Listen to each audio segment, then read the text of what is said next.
June 6, 1944. The first wave of 15,000 Allied troops storm ashore in Normandy. At beaches codenamed Juno, Sword, Gold, Utah, and Omaha, British, Canadian, and American troops would wage a desperate battle that would change the course of world history. It would become to be known as the longest day, and the world will never see its like again. The heroic events of that day are now well documented, its place in history firmly secure. However, many events and places crucial to the preparation and therefore the success of that enormous venture are fading into distant memory. One of these places was located in a small farming community on the Hudson River known as Orangeburg, New York. Shanks began in September of '42, and I think that's really an interesting part of the story in that the Corps of Engineers came into the building right next door to where we are now, gathered the 100 or so people of Orangeburg together, and in so many words told them they had 2 weeks to get out of town.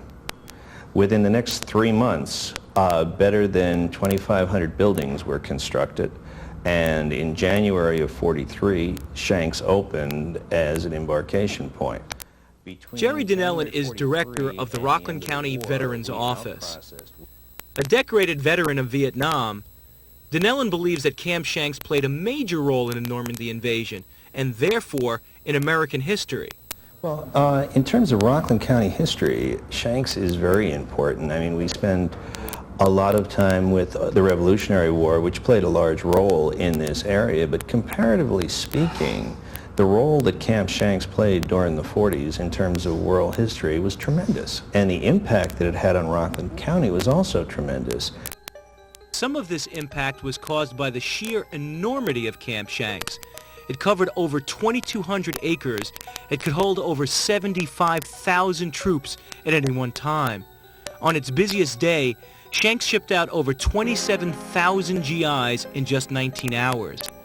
More than half of the 1.5 million troops involved at Normandy came through Camp Shanks. Eventually, over 1.3 million GIs passed through its gates on their way to war, many to never return. You have to just stop and think that these bunks were once occupied by 18 and 19-year-olds from all over the country. The greater majority of them have never been away from home before. How many letters home, how many last letters home were written from these bunks? How many prayers were said knowing that they were walking off into something that they knew well they may never return? Walking into invasions, off beaches, into live fire. They knew all this was coming. Granted, they were safe, but this was the last stop in the United States. The last mile, the last couple of miles they were going to walk. Maybe never to sit on this soil again. Yet despite the historic significance of Camp Shanks, it has virtually disappeared. The only physical remains of its existence are the rusting railroad tracks used to take troops to Hoboken and the rotting pylons at the Piermont Pier, specially constructed to moor troop ships waiting for the men to march down from Shanks for loading. The only memorial was this small park located in a residential area of Orangeburg that used to be the heart of the camp. Until now. Through the efforts of many, spearheaded by Jerry Dinellen, this Quonset hut, the only original Shanks building left, is being converted to a museum to preserve the legacy of Camp Shanks. Well, in terms of the sacrifice, not only of the soldiers and the people we normally think about in terms of that regard, but the people here who were displaced by it, people who moved their entire lives, their households, because there was a need to do it. There was a war on. That kind of sacrifice, that kind of giving, I think unfortunately we have lost a little touch with in this country, that we really should be working for the good of all and try to do what's best for all concerned. I think we've become perhaps a little selfish as we've gotten older and more secure. You know, granted, we should be thankful that we are secure, but it was the people who went through Shanks and went out to Europe and other places, some of them never came back, that gave us that right to be secure. And I think we need to remember them, remember their sacrifice, and maybe that'll make us a little better people. Two men who made that sacrifice are Hezekiah Easter and George Worth. Hezekiah Easter, a lifelong resident of Nyack and longtime county legislator, was training with the 3218th Quartermaster Corps in Kentucky when he came home to Shanks in 1944 on his way to Normandy. He landed on Omaha Beach on June 16th. At that time, the Army was still segregated and black troops served in support roles. Easter's first assignment was digging graves for the paratroopers killed at San Mariglis. He overcame the prejudice and the Germans because of his sense of commitment to a greater good. And I think that especially the African-American soldier certainly has proven to be a real true soldier, as opposed to some concepts at that time that we were not real soldiers, we were just supportive troops.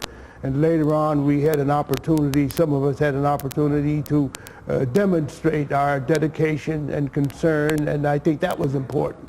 And I think that kind of service and dedication and concern has been propelled, and of course everything takes time, but I think there are a lot of younger folk today who stand on the shoulders of those who had given so much and appreciate that.